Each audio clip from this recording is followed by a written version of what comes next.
Good afternoon, ladies and gentlemen, and welcome to this full house to the Lowy Institute. I'm Michael Fullilove, the Executive Director here at the Institute.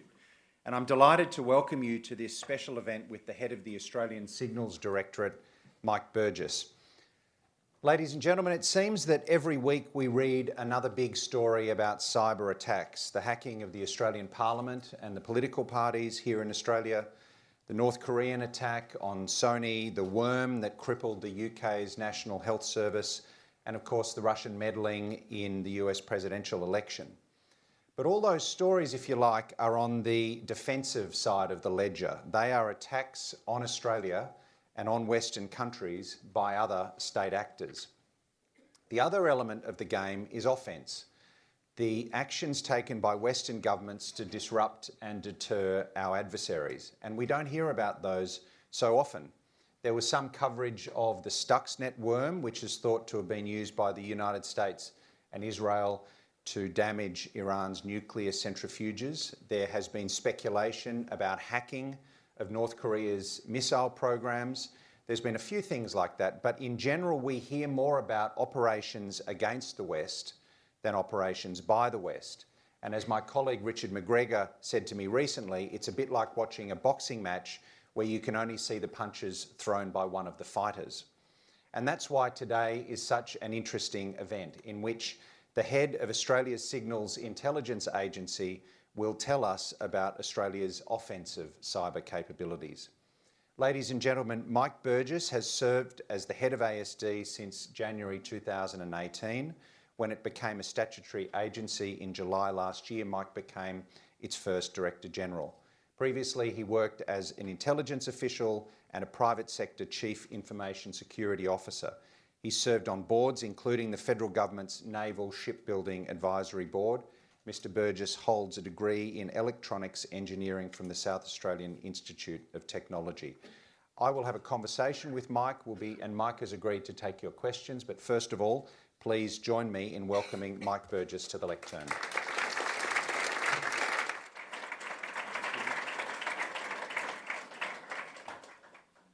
Good afternoon, everyone. It's my great pleasure to be here and a few familiar faces in the audience. Let me start by first acknowledging the Lowy board members. Thank you, Michael, and the Lowy board members for being here. The Honourable Margaret Stone, the Inspector General of Intelligence Security. It's nothing like standing up and speaking in front of your oversight. Welcome, Margaret. Philip Lowe, the Governor of the Reserve Bank of Australia, and Lieutenant General John Fruin, my Principal Deputy Director General of the Australian Signals Directorate. For me and John, it's a great privilege to lead this organisation. And as you would understand, in any good organisation, it's not actually the leadership. Sorry, John. It's actually the great people who work for us, and we have the privilege of not just leading, but in reality, we actually have the privilege of working for the men and women of the Australian Signals Directorate, and they do an absolutely fabulous job. I would like to acknowledge in that regards then some of my staff who are actually in the room. Mark Sinkin, who's the head of Strategic Communications at the ASD. Yvette, I'm not going to give her a surname just to protect individuals, who's the Director of Communications. Joe, my Chief of Staff, and JJ's Chief of Staff. Scott Logan, I gave your surname away, sir, apologies. You can tell I'm not really good at this spook stuff, hey? Scott has an interesting job title. I didn't tell him I'm going to do this, but it's Military Effects and Network Operations. There's something interesting about the title of our workforce. Final staff member I want to acknowledge is Michelle. Michelle is the Head of Strategy and Strategic Policy. She's an absolute whiz at that, bit of a unicorn, but that's not her real strength. A lot of what I'm talking today, the policy framework through which we operate and do this effectively and legally is all down to individuals like Michelle, and Michelle has been outstanding in her leadership. So late last year, I gave a public speech where I promised to bring the Australian Signals Directorate out of the shadows. At that time, I committed to being more transparent about our role. And for an organisation like ASD, that was a very difficult thing to do. It would be real easy to stay in the shadows, out of public's attention, but that wouldn't have been the right thing to do. I cannot stress enough how important I believe it is that the public understands how ASD defends Australia from global threats. and why our work is so important, and most importantly, that we act legally and ethically in everything that we do. Transparency also has other benefits. For the first time, we can start talking in more detail about what our staff do and what kind of skills we have, and why they might want to come and work at the Australian Signals Directorate. So why is that important? Transparency helps inform, helps dispel myths, and most importantly, helps with our value proposition to prospective employees. So in the spirit of transparency, let me be open up front. While today's talk might be very attractive from the point of view of the topic I've chosen to speak about, my prime objective is simply to sell ASD as a rewarding place to work. So sorry, Michael, I actually think this might be the first time Lowy has been used as a real live job advertisement. So thank you so much. A job where you'll belong to a great team, defending Australia from great global threats, where you'll be operating in that slim area between the difficult and the impossible, and where you can have a rewarding career that makes a difference. So let me start with one of our myths. One of the most common misapprehensions around ASD's offensive cyber mission work is around what that might look like. Probably not surprising given the cliches in the movies. There's always a geek, invariably a guy, wearing dark clothing, working in low light, hacking systems at will. Usually they're cavalier, they have no regard for the law, and they can just hit the enter key and blow up buildings or do impossible things with electrical surges. The real hackers in ASD couldn't be further from this stereotype. But to understand why, you need to understand a little bit about our capability. So when we say offensive cyber, what do we mean? At ASD, we're referring to a broad range of activities designed to disrupt, degrade, or deny our adversaries. And to be clear, all of our activities are conducted offshore. We do this using specialised tools and techniques to disrupt the communications of and interfere with the way they operate. And in my experience, when people generally think of offensive cyber, they go to the high end of the spectrum, thinking about computer network attacks that destroy adversaries' communications devices. Yes, this is something ASD does, but in very specific circumstances and within strict legal frameworks. But it's just one of the ways we can disrupt our target's behaviour online. Our operations are carefully designed to achieve their objectives in a much more precise, subtle and sophisticated way. And to be honest, that is far more exciting than smoking computers in cyberspace. So for example, our targets might find their communications don't work at a critical moment rather than being destroyed completely. Or they don't work in a way they expect. They might find themselves not being able to access their information or accounts when they want to. These kinds of operations are more representative of what offensive cyber looks like. Highly targeted and proportionate, timed to precision. Whatever the technique, our objective is to use our offensive cyber capability to keep Australians and Australia safe. It's also again important to remember that we are a foreign intelligence agency. Our operations disrupt, degrade and deny offshore adversaries who pose serious threats to Australia. The Prime Minister first announced or disclosed the existence of ASD's offensive capabilities in 2016.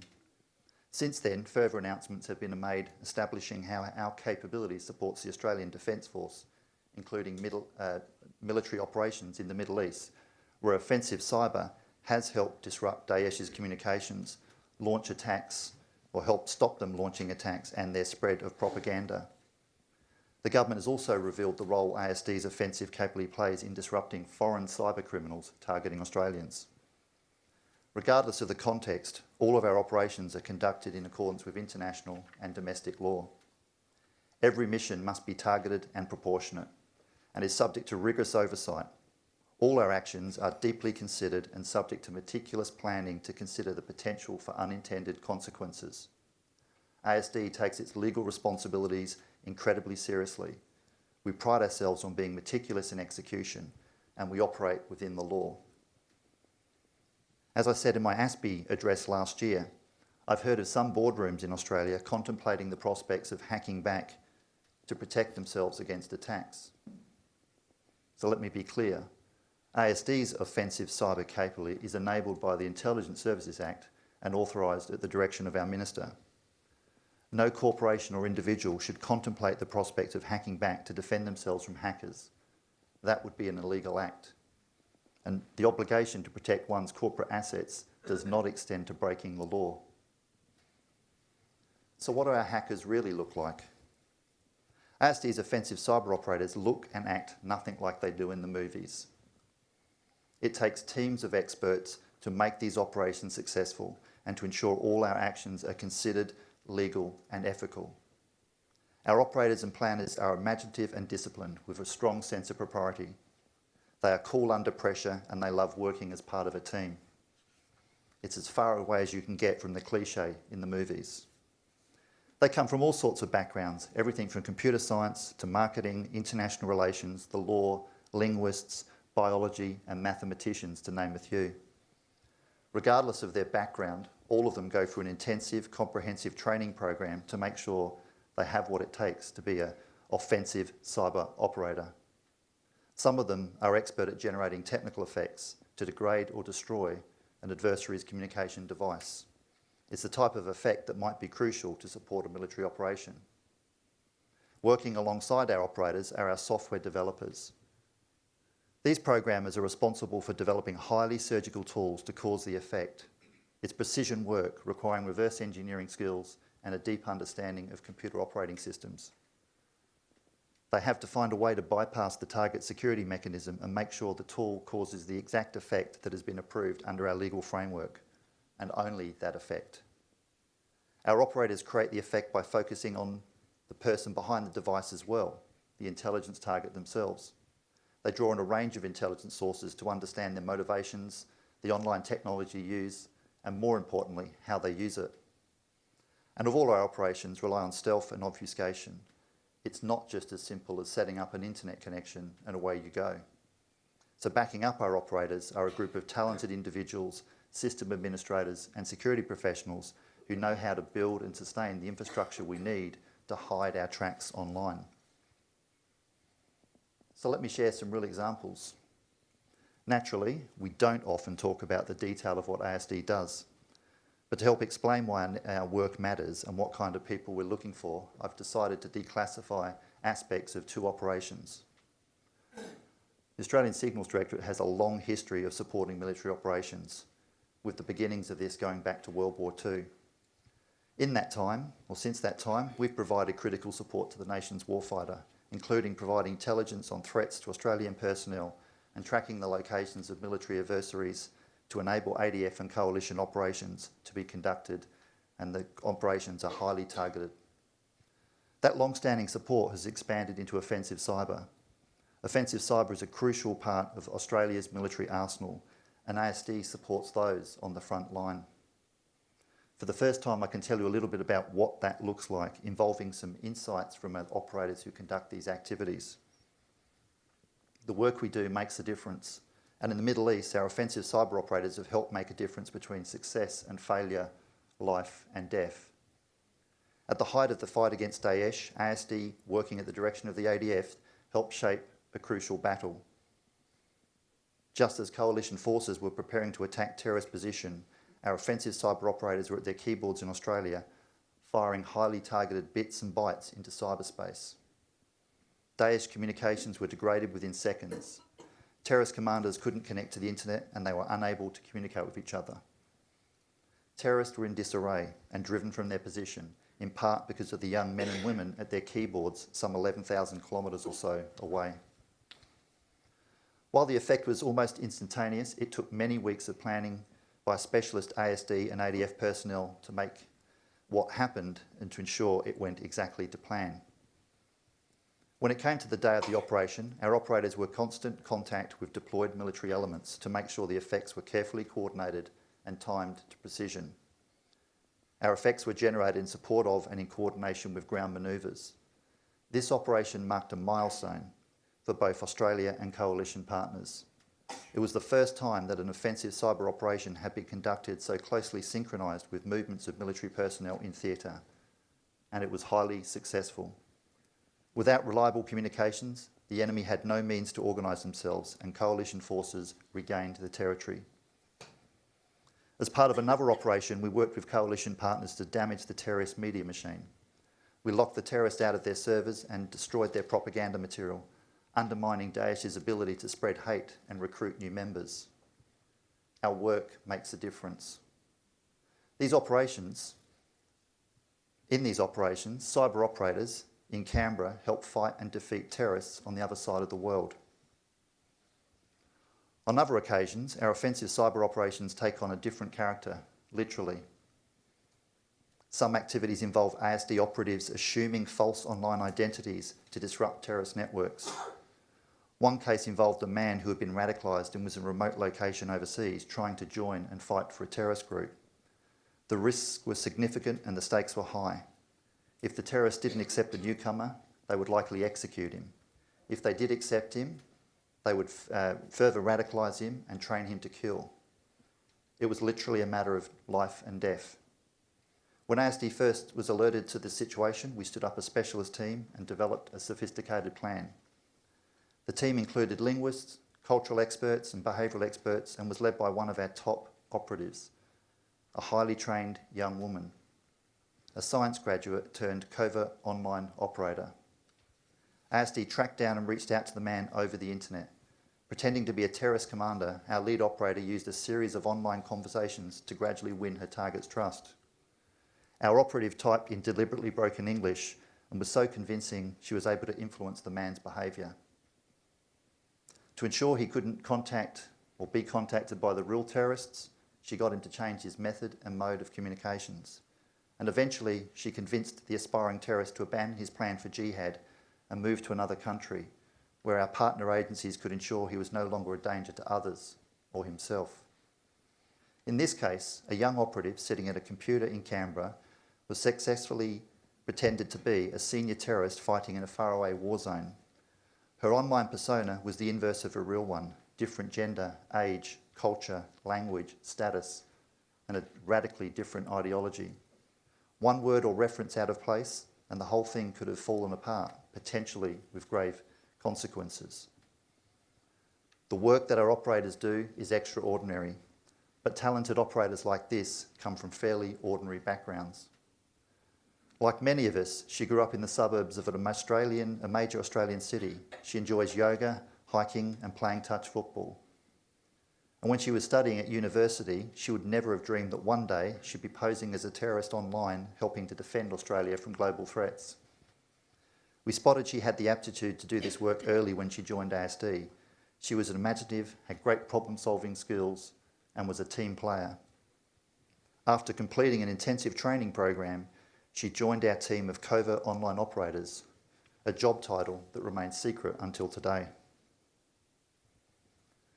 So if you're looking for a job, do you pick a fence? In the past, it was difficult to recruit people with aptitude for this work. If we continue to live in the shadows, you can't exactly put covert online operator on your LinkedIn profile. We suspect a lot of people wrongly concluded also that our offensive cyber mission was just for techies, or worse still, we were looking for those cavalier types that you see in the movie. By being more transparent about the work we do really will help get the fascination and attention of other people who can consider a career in ASD's offensive cyber mission. And while a lot of our staff have technical backgrounds, yes, offensive cyber is not just for techies, and it's not as male-dominated as you might think.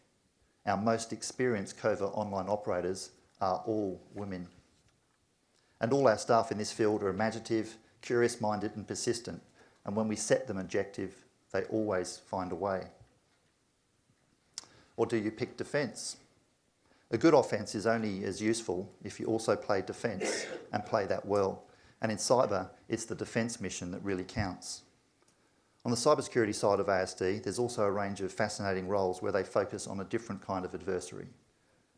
These are the malicious actors that try to compromise Australian systems, steal our information and take advantage of Australians online. ASD works hard to make Australia a safest place to connect online. My staff in the Cybersecurity Centre are central to that. Cybersecurity is a great career for people who love problem-solving skills. for people who love diving into the detail to find security flaws that other people might have overlooked. And in this respect, they're amongst the greatest critical thinkers we have in my organisation. They have to be, to think about all the ways our systems might be vulnerable and what are the best ways to protect Australians themselves. And when we find hackers compromising of a network, we call on our incident responders who work out to how to get them out and how to keep them out.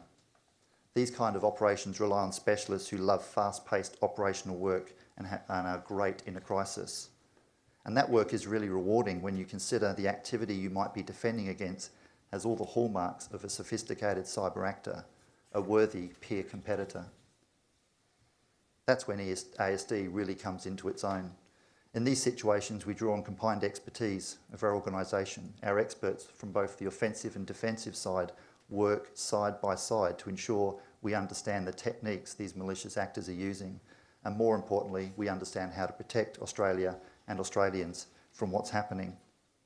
Because sometimes, to catch a thief, you have to be one, or at least think like one. So, be a real poacher turned gamekeeper and pick both. This is one of the great things about ASD. You don't have to pick just one job. Some of our staff have long-spanning careers in defence and offence. This is something you cannot do anywhere else. These are the real poachers turned gamekeepers, or in some cases, gamekeepers turned poachers. Having experience in both missions gives our staff a broad perspective, and they are all the more expert because of it. So today I've shared more about the nature of the work that we do, because we want people to understand what a career in ASD looks like. But naturally, there's only so much I can say about our operations and how they help, or to help people think about the career options that they have. Much of the detail surrounding this will continue to be classified for obvious reasons. Fortunately, there is another way we can give people insights into what it's like to work for ASD, and that's from our organisation's 5 values. We make a difference. We strive for excellence. We belong to a great team. We're audacious in concept, and we're meticulous in execution. These values say a lot about the culture of the organisation and the people who choose to work at ASD, and they take on a special meaning when you look at them in the context of cyber operations. We make a difference. This is all about giving our customers, those we serve, a critical edge, whether that's providing offensive cyber support to the ADF operations overseas or responding to serious compromise of Australian systems. We strive for excellence. It's about seeking and fostering talent, being committed, enthusiastic and responsive, and being world-class in all that we do. The stakes are high in our cyber activity and missions. And we have a highly talented workforce of cyber specialists who love what they do and do it to the highest professional standards. We belong to a great team.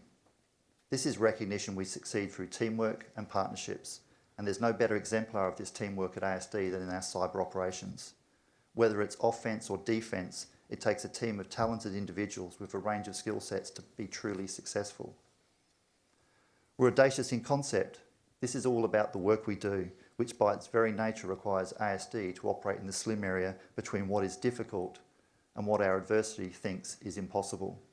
And it's bloody hard work. Whether it's using offensive cyber tools to disrupt the communications of a terrorist, even when they're trying to evade detection, or uncovering a new technique used by a cyber adversary to bypass security measures in Australian systems. Last but not least, we are meticulous in execution. This is about precision and always acting legally and ethically, and being accountable to the public through government for everything we do. This one underpins everything we do in cyber. All our offensive operations are conducted in accordance with the law. They are subject to meticulous planning to ensure our activities are proportionate and highly targeted. And this value also guides our cybersecurity teams, who are meticulous in the way they search for vulnerability on Australian systems. So which team is for you? By being more transparent about this, we hope it gives people a better idea of what ASD does. The Australian Signals Directorate is a great organisation to be part of. Our staff love what they do, and they work with a great team. We place enormous emphasis on diversity. We require it and we desire it, a diversity of people with a diversity of skills. These operations I've outlined today require linguists, software developers, analysts, code makers, code breakers and behavioural experts, to name a few.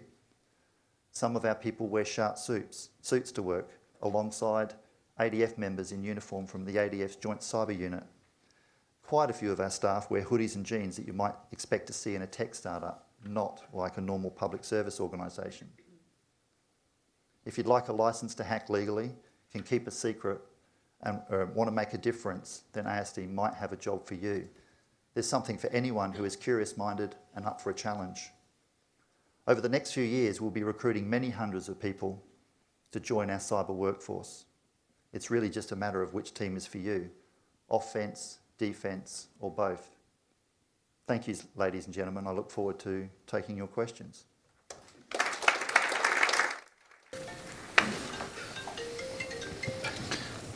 That's a foreign state actor just calling in.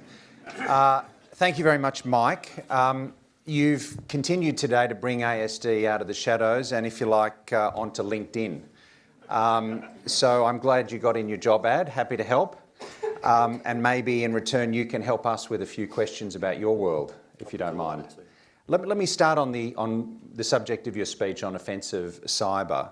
You gave us these two very interesting examples of operations by which ASD operators have helped to defend Australians and Australia against global threats. First of all, an operation alongside the ADF in which operators disrupted the work of Daesh. And then secondly, this fascinating example of a young, yoga-loving, touch football-playing Australian woman, a covert online operator, which is a job title that I now aspire to, assuming the identity of an older male terrorist commander. And I'm intrigued, and I think probably a lot of us are intrigued, how do you assume that identity? How do you persuade somebody online that you are somebody else? Share a bit of the tradecraft that your colleagues use, if you can, for example, in that case. Sure.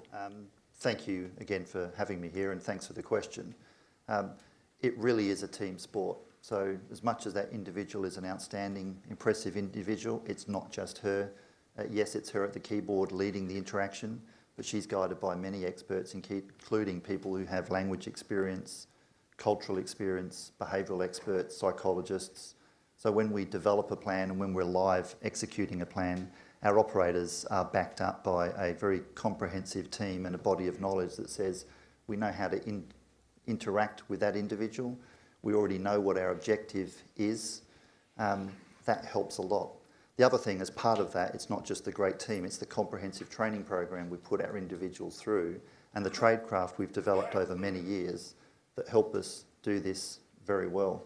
There's something magical about my organisation, which isn't a good thing. We're an organisation that's both poacher and gamekeeper, offence, defence. To catch a thief, you need to think like a thief. We go to great efforts to understand the behaviours, the motivations of the individuals and actually understand the character themselves so we can tap into that and win their trust. And in this case, it's a great example of where we did that at short notice based on our experience and our training. And we're able to win the individual's trust and she was able to move him into a safer place so he wasn't a danger to himself or others. Let me ask about that question from a different point of view. I like that phrase you just used, to catch a thief, sometimes you need a thief. And I guess in that case, that young woman was using deception, manipulation. I'm sure ASD operators use phishing attempts and phishing tools and so on. Now, in Western countries, we get on our high horse when we hear about foreign hackers launching those kinds of attacks against us. But aren't you doing exactly the same thing? Yes, to a certain extent. I might claim we're doing it better than others. But to get to the nub of your question, remember, we're doing this in very strict, limited circumstances. In this case, we're using this to disrupt someone who is either radicalised or potentially radicalised from doing bad things. In this case, that's very targeted. Generally, what's on the receiving end of Australians every day is not so targeted. It's pretty broad brush. Most of it that comes from the criminal gangs who are looking at making money. We're not like that organisation. We're here to defend Australia from global threats, and everything we do is proportionate and legal and in limited circumstances enabled by law. What about comparing ASD's work to the work of other foreign intelligence services, other signals intelligence services? Are there, or what are the things that a signals intelligence service in a democracy, such as ASD, would not do that a signals intelligence service in a non-democracy, for example, like Russia or China, might do? Well, I will answer that question. I'll start though by saying, obviously, I'm here to talk about ASD's capabilities. I can help the audience insofar as I'm confident there are things that we can do technically in terms of generating the effect that very few other nations could do. But the best way to compare us and other nation states is actually in the premise of your question. Look at the legal and cultural settings of our country. Everything we do is enabled by law. It has to be right, it has to be legal, it has to be right, it has to be proportionate. We just don't go up with some crazy scheme. It's thought about. There has to be some authoritative basis for which we're doing it. There are some countries, a smaller number of countries, who don't have the same legal frameworks as we do, and they might do things which are not proportionate to the issue they may rightly be dealing with. In our case, I can assure you, our action's always proportionate. It's a fundamental premise of everything we do in the offensive cyberspace. What about not when you're targeting foreign states, but what about when you're targeting transnational criminal networks, for example, people smugglers? How does that work? So my agency is a foreign intelligence agency, and we have this thing called offensive cyber capability. If someone has the authority to disrupt people smugglers, we can use this capability to support them. It's just like anything else. What's the authoritative basis on which someone is operating, and can ASD help them? So yes, we do have the capability to help people who have the authority to disrupt people smuggling networks. All right, let me ask you a couple of questions about the Five Eyes, if I can. This very intriguing intelligence alliance between five major Western democracies. A decade ago, Five Eyes was almost never mentioned in the press. It was a very sort of niche topic, and now it's dropped into news stories all the time. You see ministers posing with media banners behind them referring to a Five Eyes meeting. Thanks to a story in the old Fairfax media last year, we learned indeed that Five Eyes chiefs were served lobster at a dinner in Canada in July 2018. Why is the Five Eyes coming out of the shadows in this way? That's a great question, Michael. To be honest, I'm not sure why Five Eyes, this thing, it's a strange language, isn't it? Strange terminology, but it's something in my business we've been comfortable for many years. Yes, it's been more known about in recent times. I'm not sure why that is the case, but if I bring it back to our particular circumstance, I just happen to be a Director General who believes that in our democracy, transparency is important. It's important that the public understand what ASD does when we say we defend Australia from global threats. It's important they understand the legal framework and the oversight mechanisms under which we operate. I think that's incredibly important in any democracy. That's why I'm passionate about being more transparent up to a point, because you appreciate there are things we do need to protect. I think that's incredibly important. The other thing you'll see is our cybersecurity mission. We can't do that in the shadows. Actually, that's a very public thing, and it's right that we're very public in that space. So a combination of more transparency for democratic reasons, but also our cybersecurity activities have taken us out of the shadows for sure. I'm confident that's the same in our allied Five Eyes countries. Are the Five Eyes agencies working together more closely now than they did in the past? I think it's safe to say we have worked closely together for the last, since it was formed just after the Second World War. Let me go on to a slightly different topic, but it's not unrelated, and that's the question of 5G. 2 weeks ago on this stage, I asked the Foreign Minister why the government had decided to block what it called high-risk vendors, such as Huawei, from Australia's 5G network. And I should say this is a question that CEOs put to me very often. It's the subject of a lot of discussion in the business community. And often they will say to me, well, if Huawei, for example, provides the best and cheapest technology, why wouldn't we use it? When I put that question to the Foreign Minister, the only answer she put on record was that the government listened to the advice of the security agencies. Now, obviously, ASD was a critical part of providing advice to the government in relation to that decision. So can you tell us, especially given that we have CEOs in the audience today, why was that decision in Australia's interests? Certainly. Firstly, ASD was one of the agencies, but it was a team effort giving advice to government. It's best to look at how we think about 5G and what 5G will become. I must say up front, though, that the notion that some companies are better than others, I'm not sure I agree with that, and the companies, the telcos that we spoke to across the globe, including here in Australia, may not all agree with that. I mean, in terms of the quality, whether it's the cost best of the technology or not, 5G is not yet a fixed thing. We're on a path to 5G.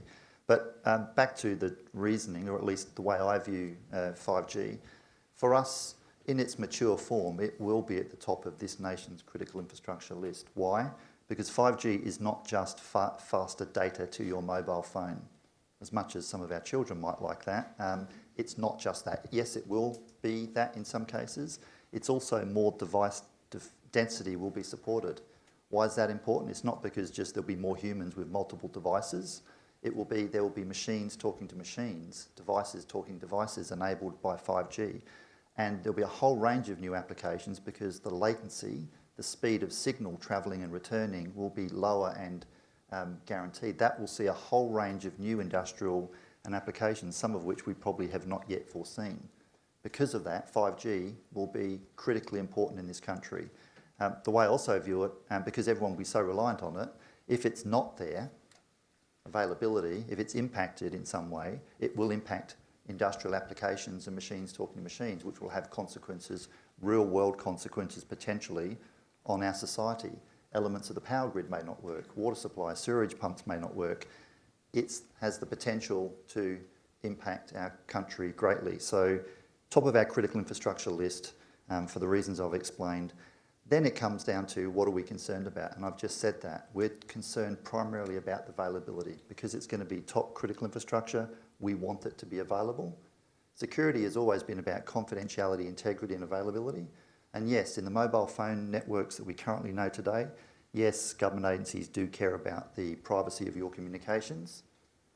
That's not our concern with 5G. It's the availability piece. What does that look like? So if it's disrupted by a nation state, that's a bad day because of the impacts I've just mentioned. So high-risk vendors for us are categorised as vendors that actually have headquarters in countries where those countries have capability, form and intent and coercive laws that compel their companies to cooperate on matters of national intelligence. I do not have a coercive power that allows me to go to an Australian company and say, you must do this and you must keep it secret, and this being something overseas to help me do signals intelligence.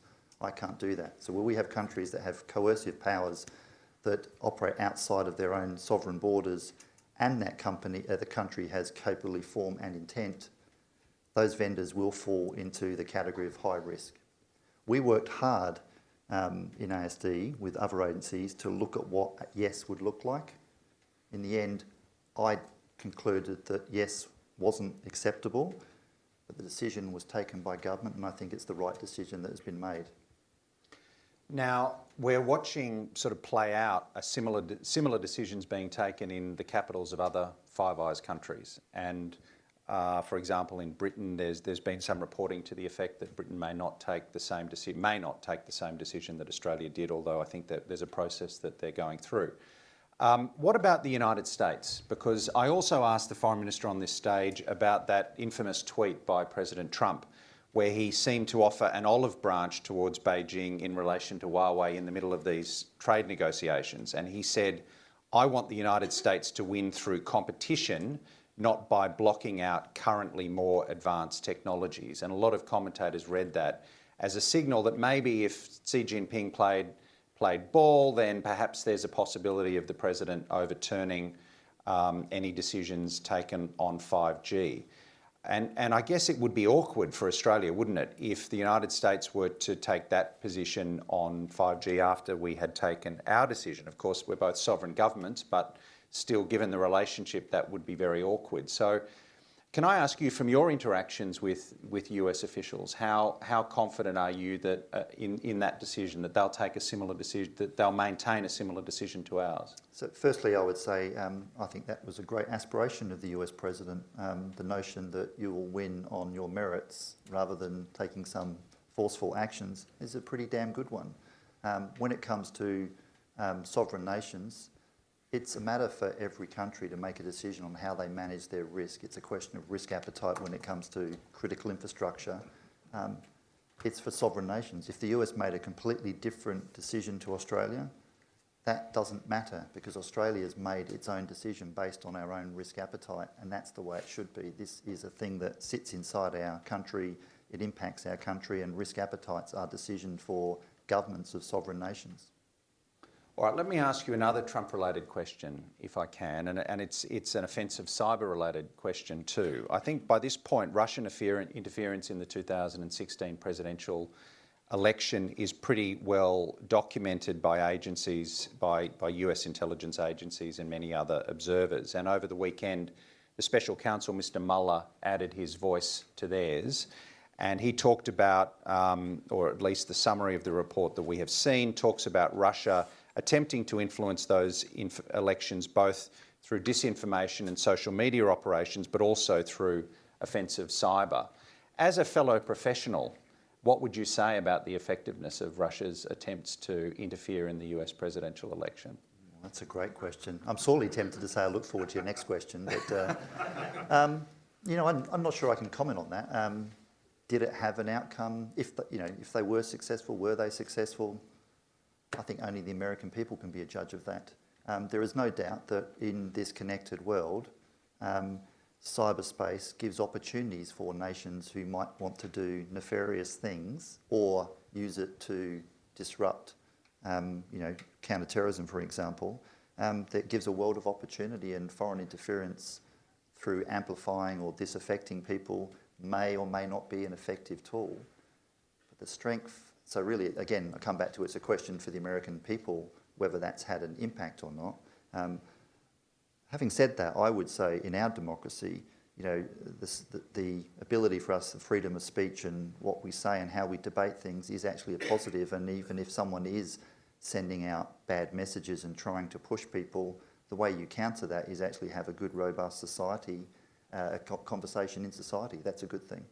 What about how democracies should respond when our adversary is trying to meddle in our affairs? There's been a lot of discussion about how the Obama administration reacted to the early indications, the early advice they were getting about the Russian operations. And there's reporting that President Obama looked President Putin in the eye and told him to cease and desist. But there's also been a lot of criticism that more robust countermeasures weren't taken by the United States. For example, people have written about exposing ill-gotten gains of the Russian leadership or making some of those ill-gotten gains disappear. What's the value of deterrence in stopping our adversaries, not just exposing them, but actually showing them that we will impose a cost on them if they continue with this action, which is deleterious to our interests? Sure. That's how long's a piece of string? If you have clear evidence that a nation is interfering in your country, then of course you should have that conversation with them. Interestingly, in this conversation in cyberspace, whenever there's something that's cyber-enabled, people go straight to there should be a cyber response. Cyber does not beget cyber. If you have evidence that a nation has interfered in your country, then you have the full range of the state in response. What that looks like depends on what you're seeing happening to you, the evidence you have, and then actually what you need to do about it. All right, let me ask you one or two more questions and then I'm going to go to the audience. So please get your questions ready and put your hand up as quickly as you can so I can come to as many people as possible. Let me finish by asking this section of the event by just asking you about Christchurch, about those awful events 10 days ago or so. What has been the role of ASD in the Australian intelligence community in the response to Christchurch? And is there any truth to the allegation or the suggestion that you've seen reported, for example, that Western intelligence agencies have taken their eye off the ball in relation to far right-wing extremism because they're so focused on other forms of extremism? Firstly, let me obviously say, like all of you, how horrific those events were in Christchurch. Obviously, my condolences to the people of New Zealand, the victims and their families. I think the New Zealand community response has been nothing short of impressive, but what a terrible thing to happen. I can confirm for you that on that Friday, when that individual was deemed a threat to security, because none of us knew about him beforehand, I sought my Minister's authorisation, and since that time we have been supporting ASIO and our New Zealand counterparts in investigations about what we know, what other further elements of that. Obviously that's subject to ongoing investigations, which I won't speak of here. New Zealand Government has announced a Royal Commission and that's right for them to do, so no further comment on that. In terms of the other part of your question though, violent extremism, regardless of the ideological cause, is always going to be taken seriously and of great interest to the Australian law enforcement and security agencies. In fact, there is actually, the Director General of Security has said that we've actually been looking at that for some time. There is a court case underway for a matter that happened in 2016. I won't comment any further. So the notion that we've been focused over there and not over here, there's a live court case going on at the moment that's actually extremist related. And the rest, I'd suggest you ask Duncan Lewis when you next have him on stage. All right, we'll get him next week. All right, ladies and gentlemen, we've got about 10 or 15 minutes to ask for questions. So what that means is that people need to keep their questions very short. I'm not going to allow people to make statements or speeches. I'm interested in short, sharp questions that can elicit a good response from the DG. So please raise your hand if you'd like to ask a question. I've seen a couple of questions from journalists and I'll take those, but I want to take some questions from non-journalists as well. I saw Deborah Snow first. Deborah, if questions can wait for the microphone, thank you. Sure. Okay, thanks very much for the speech and the Q&A so far has been really interesting. Just on Christchurch, was there anything that could have been done, perhaps, did you see any role for an organisation like yours in trying to stop that perpetrator broadcasting his actions live on social media, or having seen that done, would that now be a priority for an organisation like yours to make sure that that couldn't happen again? And just extending that slightly more broadly, how satisfied are you with the responses of the big tech companies to the challenges that this has thrown up? Excellent question. So my organisation is a foreign intelligence organisation, so any role I play in there has to be the foreign end of that. And as I explained, we did have a role after the event, and we do have a role after the event. In terms of the elements of social media companies or the ability if you stop something being broadcast, yes, it's true. Our offensive cyber capability could be used to do things like that, as in stop a broadcast, but that would not likely be the first port of call when that's happening. And that's why I think it's right the government has approached the social media companies and said, just like we do in our print media or our television media, the internet should be no different in terms of there are obligations on those service providers to make sure it's safe.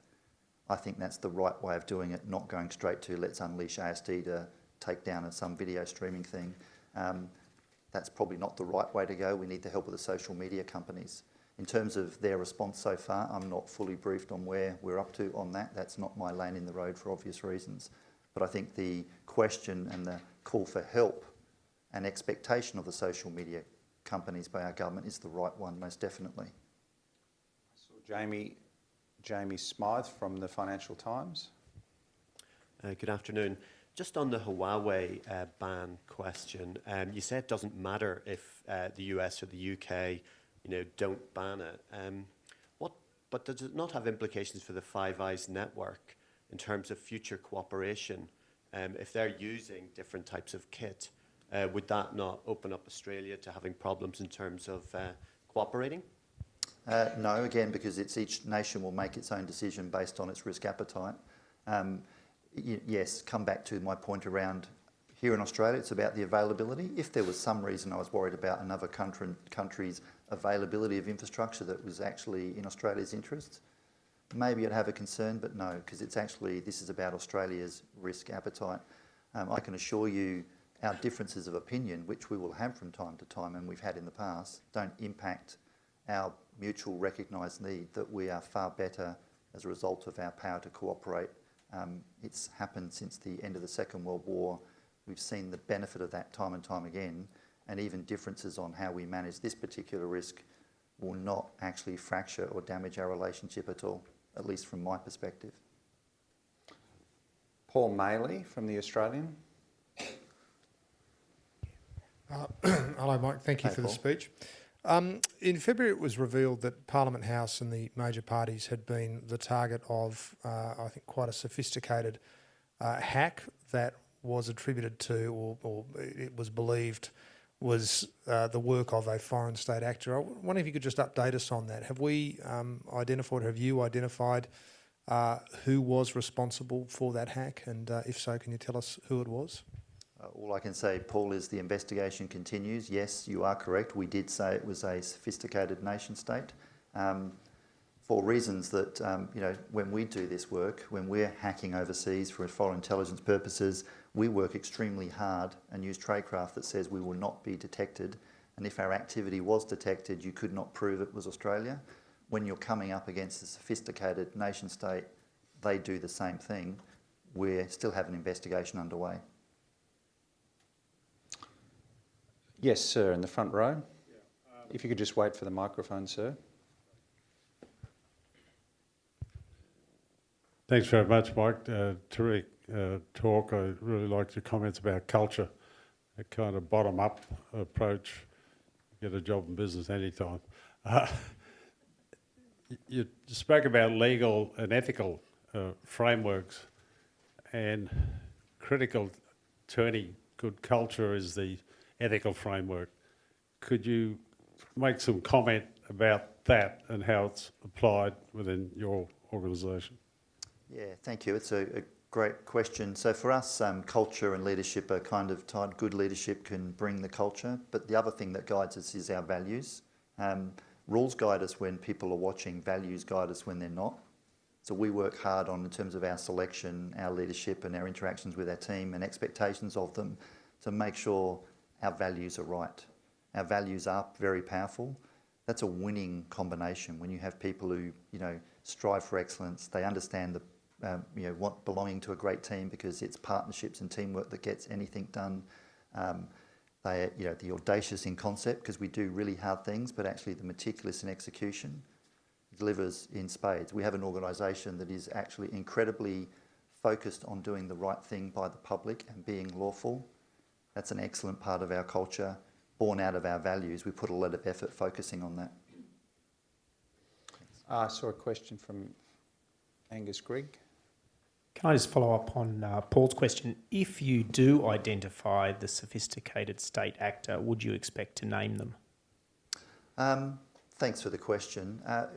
Yes, let's have this conversation about attribution. So the Australian government has done attribution before. China, Russia, Iran have all been called out in previous times. We should not assume from that, though, that every time we determine who it is, that actually they would be called out publicly.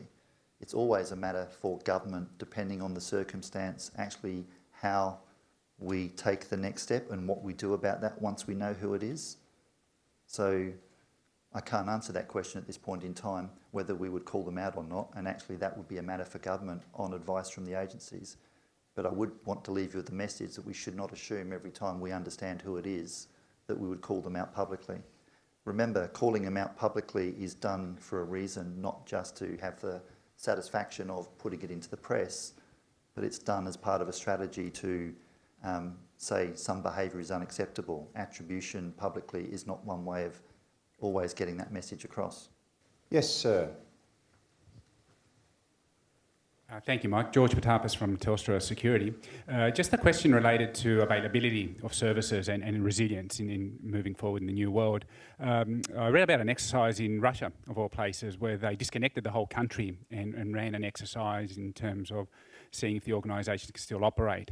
Are there any similar initiatives, I guess, at a national level, thoughts about how we can test and prepare our larger organisations in terms of resilience and availability of services at that level? Sure. Sure. Thank you for your question. Absolutely, organisations, governments do need to exercise. It's something we take seriously. If you've not exercised, the first time you're going to try yourself is actually when something bad happens. So exercising is really important. I wouldn't necessarily agree to the Russian approach of let's disconnect Australia from the internet and see how we go. That would be a bit of a crisis exercise on many levels. But your point is valid, and yes, we should all focus on making sure we're ready and we're match fit for the day that something bad happens. Mike, I might ask you the last question, given really about the audacity of concept that ASD prides itself on, and I want to ask you about the targeting process for ASD. Obviously, a few years ago, we all recall there were a lot of stories about Australian intelligence officials having access to the mobile phone of the wife of the Indonesian president. And there was a big discussion then about protocols between Australia and Indonesia. In that period, and more broadly over the last 10 or 15 years, of course, Australia's foreign circumstances have changed, and in particular, there's one country, China, that is looming ever larger, both as an opportunity and a challenge for us. So, how has that flowed through to the kind of targeting that ASD operates? Certainly. So our, again, Foreign Intelligence Agency, so our intelligence priorities are set by the National Security Committee of Cabinet, and that's coordinated through Nick Warner's Office of National Intelligence. So everything we do is guided by those intelligence priorities set on us. That directs where we go. It's the government's need of the day, depending on our strategic circumstance and the need of government. It works very effectively. It works very effectively, and in what direction does it tend to move? So you'd appreciate there's some things that we don't talk about because the priorities themselves are classified, but you would not be surprised that when it comes to threat to life, that is a top focus and priority for government and the agencies. So countering terrorism or supporting military operations, supporting the warfighter, they will always be at the top of our list, and our resources, where we apply our resources, are very much focused on those ones. So anything threat to life, if an Australian was kidnapped offshore and the authorisation was in place, we would work to provide foreign signals intelligence to try and get the safe return of that Australian. That's a given. The other priorities are guided by strategic circumstances. Some of them may be obvious, some of them not, but I can't talk about them in this forum. There's always got to be a little bit of mystery, of course, when an intelligence official speaks. Ladies and gentlemen, I think Mike Burgess has been very good-humoured, actually, and very open in answering my questions and your questions, and I think that's all to the good. It was a very interesting speech. I noticed he made that comment about sometimes when ASD is involved in an offensive cyber operation, you don't have to blow up a computer, you can just make sure that it doesn't work at a certain time. That often happens to me in my IT experience, so now I know who to blame. Some of you might have seen last year at the Aspen Security Conference, Mike and some of his counterparts from other Five Eyes countries, not that they're coordinating in any visible way, but anyway, they did an event on stage, and Mike talked about moving from admiring the problem to tackling the problem, and I think today he has filled in the picture for us a lot about how ASD tackles some of the problems. Like your agency, and thank you for that, Mike, and also thank you for taking the questions. Like your agency, I might say you're a great listener.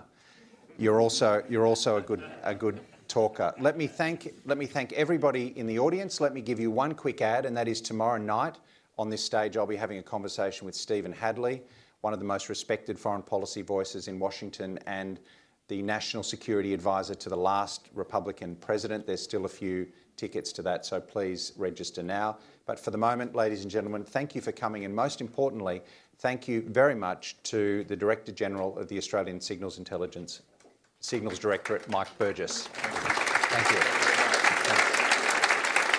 Thanks.